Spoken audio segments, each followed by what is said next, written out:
آج بھی کیا ہم آزاد ہیں؟ مینٹلی، فزیکلی، ایموشنلی، اسپرچولی آزاد ہیں، یا کیا ہم لوگ ابھی بھی کسی غلامی کا شکار ہیں؟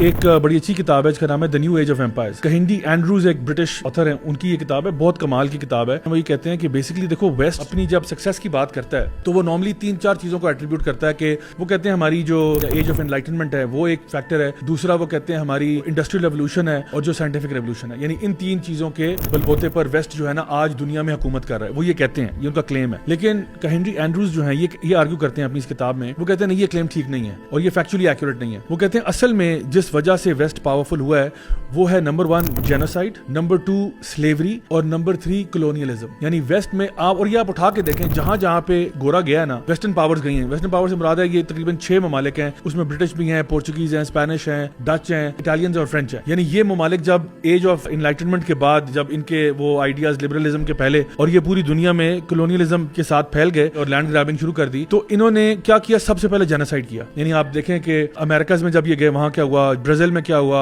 ارجنٹینا وغیرہ میں کیا ہوا، پھر ساؤتھ افریقہ میں کیا ہوا، آسٹریلیا میں کیا ہوا. جدھر گئے لوکل پاپولیشن اڑا دی انہوں نے، ان کو مارا پیٹا، جو کچھ بھی، کوئی رائٹس، ہیومن رائٹس کچھ بھی نہیں تھا، سیدھا جینوسائڈ ہوا ہے. اچھا، اور ایتھنک کلینزنگ ہوئی ہے. اس کے بعد انہوں نے کیا کیا؟ وہاں پہ سلیوری کی ہے. یعنی انہوں نے پھر غلام پکڑے، یا تو پکڑ کے وہاں لے کے آئے یا پھر ادھر کے لوگوں کو غلام بنایا اور ان سے کام کروایا. اچھا، جب یہ سلیوری کی انہوں نے تو انہوں نے اس جگہ کے ریسورسز کو اپنے پاس لینا شروع کیا. جہاں جہاں جاتے تھے ادھر کا ریسورس پکڑ لیتے تھے. اچھا، ریسورس پکڑنے کے بعد انہوں نے کیا؟ کلونیلزم، یعنی کالونائز کر دیا ان کو. اچھا، یہاں پہ کئی لوگ کہتے ہیں، فار ایگزامپل پاکستان میں بھی یہ بات ہوتی ہے کہ جی گورا جب آیا تھا نا تو گورے نے یہاں سڑکیں بنائی اور ریل روڈز بنائی. وہ ریل روڈز پتہ کیوں بنائی تھی؟ اس کی بنیادی وجہ یہ تھی انہوں نے اپنے ٹروپس کو موو کرنا تھا، اپنی اکوپمنٹ موو کرنا تھا، ویپنری موو ہونی تھی. اس کے لیے ان کے لیے ریکوائرمنٹ تھی. افریقہ میں جب یہ گئے ہیں تب بھی انہوں نے یہ کیا، ریل روڈز ڈالی ہیں، اس کے اوپر جو ہے نا اپنا سامان موو کیا، بیکاز ان کو اپنی ملٹری مائٹ اور سارا موو کرنا پڑتا تھا. تو وہ ہمیں جو ہے نا وہ بائی 1 گیٹ 1 فری کے طور پہ اگر سائڈ پہ فائدہ ہوا وہ بعد کی بات ہے. اصل چیز جو کیا تھی کہ انہوں نے اپنا فٹ ہولڈ اسٹرانگ کرنا تھا اور ان کا جانے کا موڈ نہیں تھا. اچھا، یہاں پر جو اصل چیز سمجھنے والی ہے وہ کیا ہے؟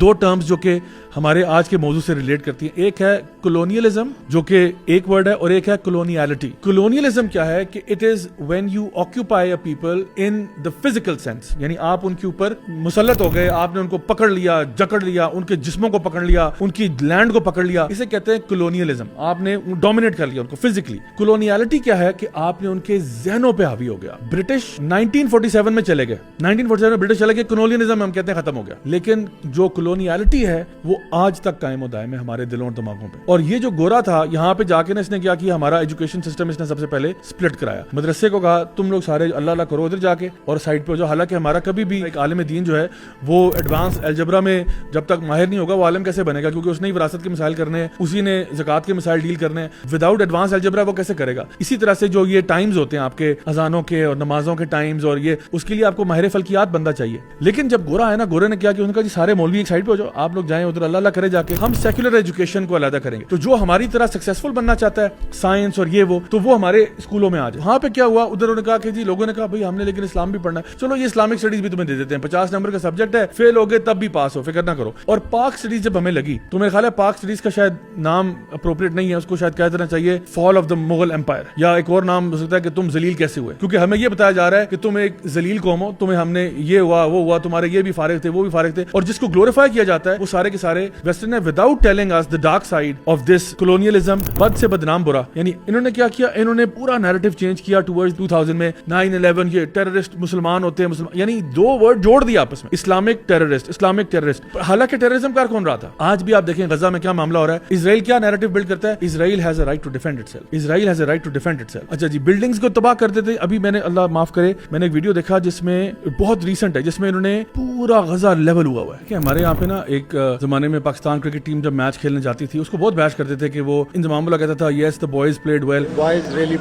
بہت رگڑتے تھے کہ یار ان کو انگلش نہیں آتی. آپ مجھے بتائیں یورپ کے اندر کون سے فٹ بال پلیئرز ہیں جو انگلش میں انٹرویوز دیتے ہیں؟ وہ یا وہ پورچوگیز بول رہے ہوتے ہیں، وہ اسپینش بولتے ہیں، وہ اٹالین بولتے ہیں، وہ فرینچ بولتے ہیں، وہ جرمن بولتے ہیں. They are very proud of their language. Desde 2004 pedí siempre a Deus que... Y sabemos que esto es algo de ustedes, los periodistas que alimentan. Se achando que sabe mais do que dans un match, et je l'aurai encore, quand tu as le sentiment qu'on te sert pas.